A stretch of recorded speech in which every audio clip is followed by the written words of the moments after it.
So today, the challenge that we're having is that I'm not being heard, right? I've decided to get a little bit closer, get a little bit louder, because I'm not being heard. But the reason why I'm not being heard is because I don't have the magnification of this issue. Today, right now, there's 2.7 million people across the United States that's in jail in some form or capacity. We have 10 million people across the United States of America today that are being held either pre-post conviction. We have 10 million people currently involved in the system. We have 70 million people that have been convicted of a crime. We have 180 million people that have been charged with a crime. All of them can talk about one issue, right? I know that everybody has their own individual issues, right? That I know that there was injustice that occurred. I know that prosecuting attorney withheld exculpatory evidence. I know that officer acted brutally, right? I know that someone lied and brought allegations that were erroneous against you. I know those things, brothers. I know it. I know it. And you have the right to tell that story, and damn it, you're going to tell it. But today, we need to organize. We need everybody to come together, because if we can all talk about one issue, and we can get 10 million people talking about an issue, it's over.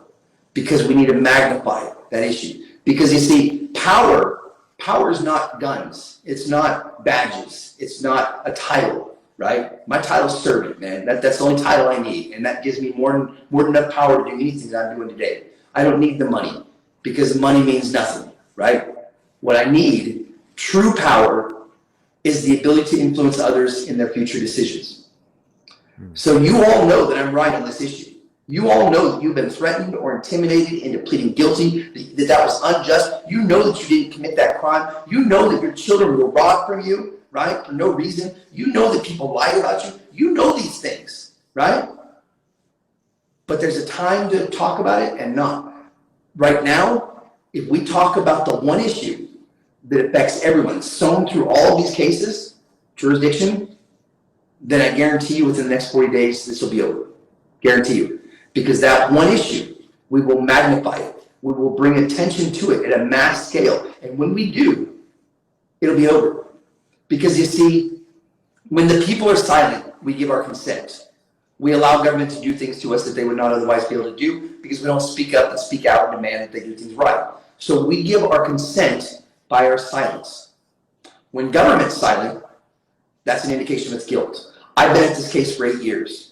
We had over 4,000 petitioners petition in the state of Washington between April 10, 2019 and September 2019. We shut the entire federal district court down on both Eastern and Western Washington. They had to bring judges in from outside of the state in order to be able to deal with their caseload, because we had so many writs habeas corpus that all had the exact same issue. That was 2019, right? 2019. And you would think that would be a blurb on the news, right? And yet, we're on the process right now. We're on the precipice of what will be the biggest civil rights decision in American history, affecting every single United States citizen, affecting every single person convicted of or charged with a crime by the United States justice system or system subjected to the jurisdiction thereof. Guys, this is the biggest case in American history, and all we have to do is get heard, right? But none of you have heard about this case. We've been at this for 8 years, right? The last news interview that I did was Thanksgiving Eve. It ran at 9:30 p.m. on Thanksgiving Eve. The following morning, 10 o'clock in the morning, I already had 4 investigators from the Attorney General's office on my LinkedIn site. Then a half hour later, I got a call from Fox from the producer saying, "Why is the Attorney General telling me to take this story down?" I tried to explain to her, listen, don't focus on who the speaker is. Focus on what the speaker said that has 5 people working on Thanksgiving to shut the story down, right? And she said, "I don't have time to deal with this. I have family. We'll deal with this later," right? 6 p.m. that story was taken down. Ever since then, the news will not touch me. They will not talk to me. They won't engage me, because the Attorney General of the United States has gone out of his way to make sure that nobody hears what I have to say, right? Guys, that's power. That is power. Yes. We can be heard because each one of you can talk about the same issue. This isn't about me. This is about what we can do to benefit each other. Because Thomas Jefferson said, we gain civil rights as choosing to protect and defend the rights of others. Okay? You don't get rights when you are defending yourself. So when you go off and you argue about your own situation, about your own procedural situation, about what happened to you and what happened to your family, that is going into an area of adjudication. That is a step beyond the jurisdiction. If we go to the very first question, we say, did the court have jurisdiction? And if they didn't, then nothing else has to be said. Nothing.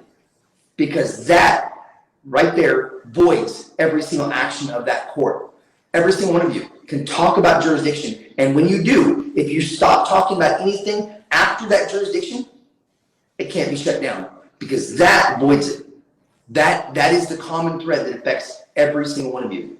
And when we talk about that issue, it will flow down into every state. It will flow down into every county.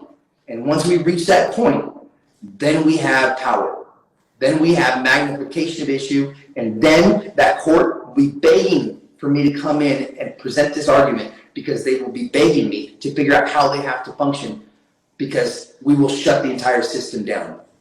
If these states are acting without lawful authority, they're going to look to that court and say, what the hell do we do now?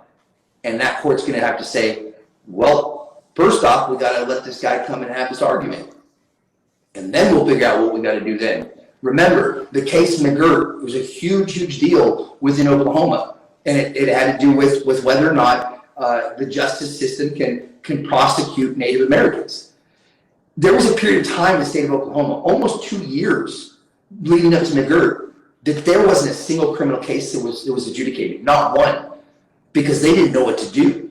They were waiting for the Supreme Court of the United States to make their decision. We can make that happen again, only not just for Oklahoma, but for every single state across the country.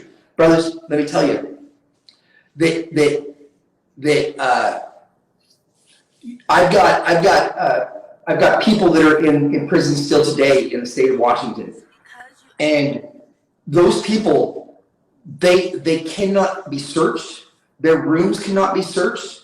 They put their personal individual cannot be searched. They have free roam of that facility because those prison guards are opposing party, and they have legal documentation within their room, within their cell. And so when they get their cell searched, I file a cease and desist to the court saying, you can't do that because that's opposing party that now has access to these people who are in active litigation against the state of Washington. Therefore, you cannot permit them access into there because they're now accessing their legal documentation. They can't search the person because that would be an act of aggression by the opposing party. That's power, you guys. That's power. That's the power that we have. We can do those things. Because you know what? We have a case against every single state across the country that has to do with intimidating witnesses, right? Through an abuse of power by government agents. The last thing that they want to do is have a government agent abuse his power and act in an aggressive manner toward any of my litigants or any of my witnesses. Because if they do, I'm filing for summary judgment. You just proved my case. That's what we can do. That's what we need to do. And so you have a solution when they do call upon you. You have a solution already designed and ready to go to implement on these people. I'm ready to get my brothers and sisters back home. I'm ready to get them out. It's time for them to get out. It's time for them to get home. Yeah, I have a solution. Yeah, I have a plan. And you can all believe in that plan. And if I fail, there's going to be 10 million behind me that's coming after. Because when you deal with a class action writ of habeas corpus, it is one petitioner overcomes the procedural situation. All petitioners overcome the procedural situation. It doesn't matter which one of us wins. If any one of us wins, we have vicarious relief. That's why the TERS logo is one question, one action, every prisoner. Because we got one question, and I'm bringing one action. And we're going to get all you back home to your families. I promise you. I promise you that. And with that being said, good brother, I appreciate your time today.